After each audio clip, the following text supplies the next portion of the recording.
Right guys, Jack here, JBF Music and Guitar Lessons. I'm back with one of these reaction analysis videos featuring the ever indefinable Band Maid. Are they rock? Are they pop? Are they dance? Are they thrash metal? Are they jazz? Who knows? All I know is they're a Band Maid and they write some great songs. And through the powers of video editing, I've got my guitar in hand, got the video queued up here, so I mean what more is there to say? Let's just hop to it, eh? Let's go, it's showtime! So if you're new here, first of all, hello. I'm going to pause an awful lot if I've not said that warning yet. Because there's so much they do that's interesting. So here they kick the song off with a harmony, which is a pretty baller move, right? Okay? Let's go, it's showtime! Right? If that was in thirds, it'd be like, let's go, it's showtime! The harmony would be, let's go, it's showtime. So let's try and put those together. 3, 4. Let's go, it's showtime. So as you can probably tell, I haven't gigged in about a month. My backing vocals are clearly needing a bit of warming up and practice, but let's hop back to it. But yeah, okay, it's a baller move, because opening with a harmony and keeping it tight is difficult, so I'd imagine what they probably have is a guide tone being played into your monitors, because most people, unless you got perfect pitch, can't just pluck a note out of the air. Like after a while you get kind of good at, if you hear a note you can maybe sort of,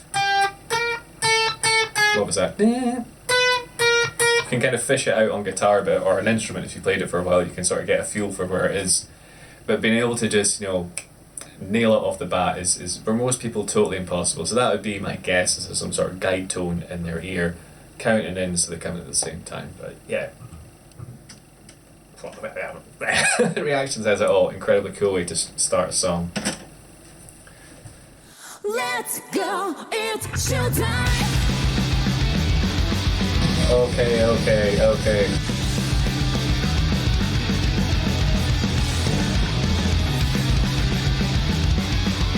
This has reminded me of a different song, but I forget which one. It's one of theirs, and it was manic like this. It's reminding me, this is like circus thrash metal. If you do like rock thrash metal and kind of circus music, which I was told recently in the comments is actually derived from a type of traditional Jewish music. So you learn something new every day. I love it when people leave these bits of information. It's like, you know, you take them on board and I kind of regurgitate them at any given opportunity. Yeah, okay, this is manic. Brilliant.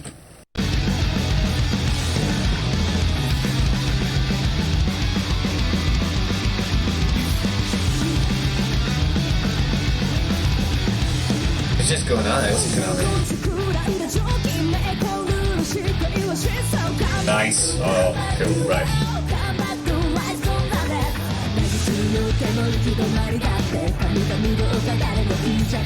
And going for like kind of like almost like a J-rock or J-pop interpretation of like punk, like Dead Kennedy style punk there. What I was liking there is the interplay between the guitars. I love it when they do this. They kind of bounce off each other and fill in the gaps. So if I pop it back here.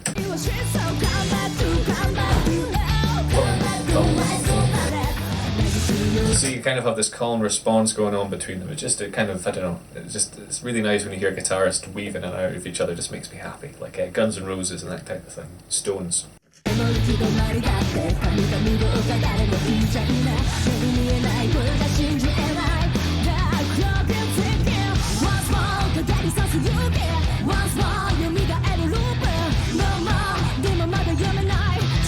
And it makes this unison playing where they're all accenting the same beat all the more powerful as well. I was talking about the mix when I listened to Dice and the guitars being a bit more trebly. There's something else going on. I think they might be using more compression than usual, and I can't really hear it, but I can feel it if I listen to this. I don't know what the science is behind this, but if I listen to music that's heavily compressed for too long, particularly if I have earphones in, I get a kind of slight pressure headache there. And I'm getting it a tiny bit here, so I think for me, although I can't hear it, I can feel some sort of degree of compression that my brain doesn't like.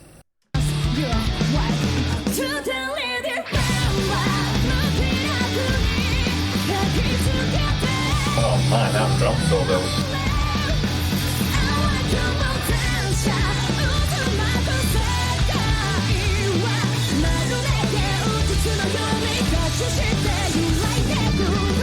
Okay, it sounded to me like she might have used a whammy pedal pitch shifter just for one note, so I'm going to pop that back. It could have been that she just jumped up on the guitar here.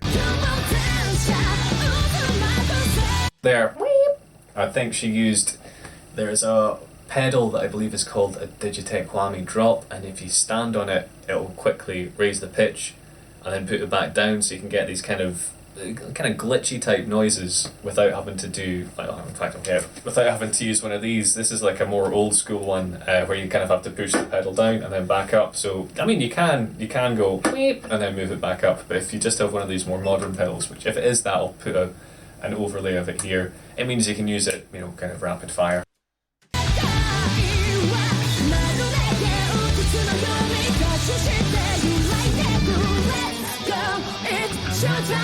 Oh man.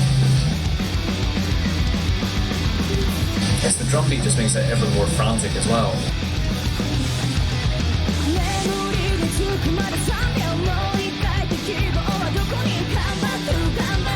Just like, you know, they just keep upping the ante. It's like they'll start off somewhat, I want to say simplistic, but like that call and response thing, and then they just won't do it the same the second time. They'll like, it's a bit like if you've ever messed around with like MIDI files or like Guitar Pro or something, and you just make this kind of like insane over-the-top music, but because you can, because there's no real limitations. It's like they've done that, but then manifested it onto real instruments.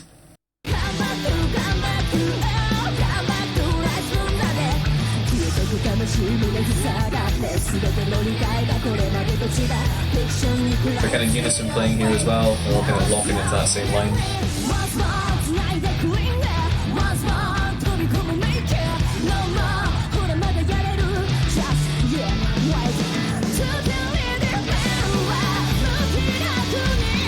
High octane major chorus. Bass is doing some interesting stuff here. Really sliding between the notes a lot.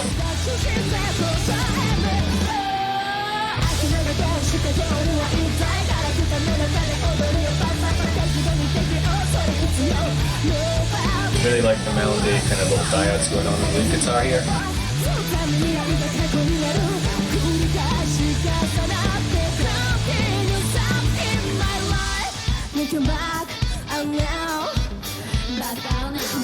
It sounds like it's octaves potentially with a pitch shifter.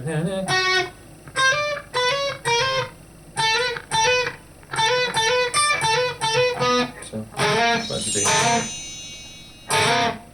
Oh, I'm not tuned up yet. Yes, I wasn't tuned up properly since the last song, so.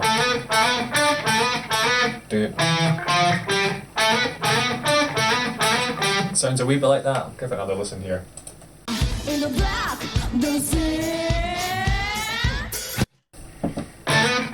Yeah, that's what I'm hearing, is kind of nice.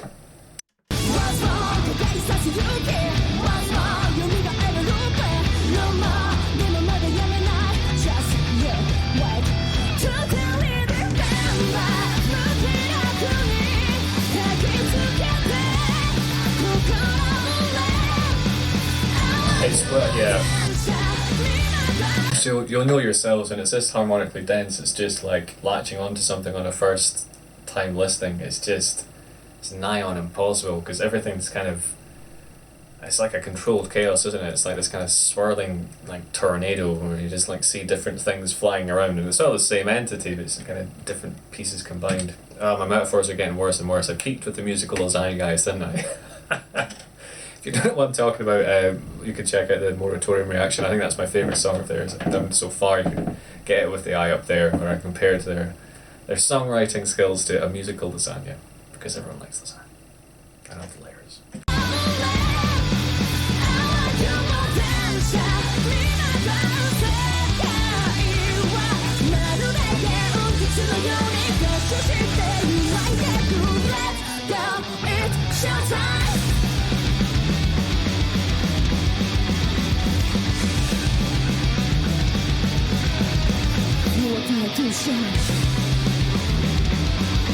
It's so removed from, like, you know, when you think about rock, you kind of, you know, when we think about that, maybe you think about some Iron Maiden.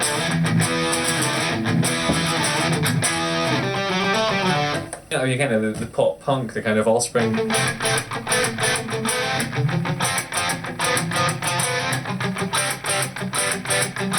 It's like these kind of simple, I mean, they're difficult to play, but these simple melodic ideas you can latch onto quite easily. This is just like, it's so far removed from, you know, even kind of what rock was in the 90s. It's quite remarkable, really.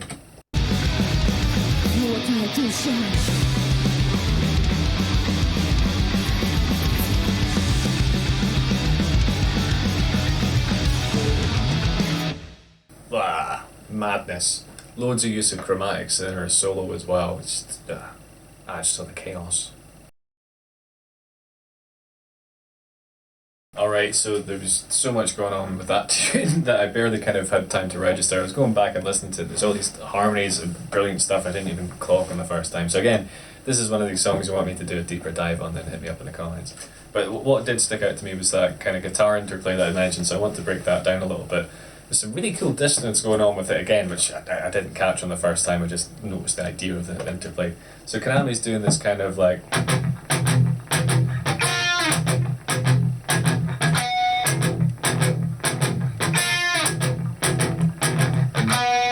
or this E chord, this E5. So just kind of 2 strokes at a time, quite heavily pan muted. And then hitting this F, which is, you can probably hear it's pretty spicy. So it's kind of hinting at a Phrygian mood, if you want to kind of talk about the music theories. It's basically giving a bit of dissonance to a bit of edge. On the repeat, she's hitting what sounds like either 1 or 2 harmonics. So natural harmonics on the 4th fret here, on the D and potentially the G string. So she might be hitting both of them, or just the D string. I think she's hitting both. And these notes, what are they? So harmonics aren't always necessarily the note underneath them, but in this case we've got an F sharp and a B, and they are an F sharp, slightly out of tune up the octave, and a B, again slightly out of tune but up the octave. And what we've got on the rhythm section is Miku just playing the same thing, but without pan muting it, so you get this nice kind of brashness of the chord combined with the more rhythmic percussive muting that Kanami's doing. So you have them together and then they kind of responds with these really dirty and things. So you got something like...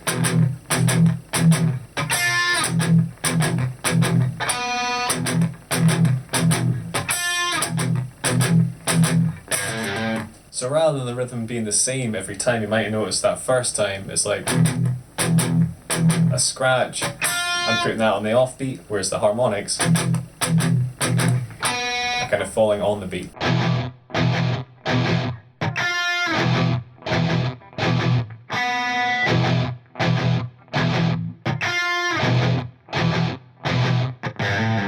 If you like that, make sure to subscribe, enable all notifications, you know, all that good stuff. You can check out more Band Maid reactions there, or just more general reaction, probably above my head, but take it easy guys, have a good one.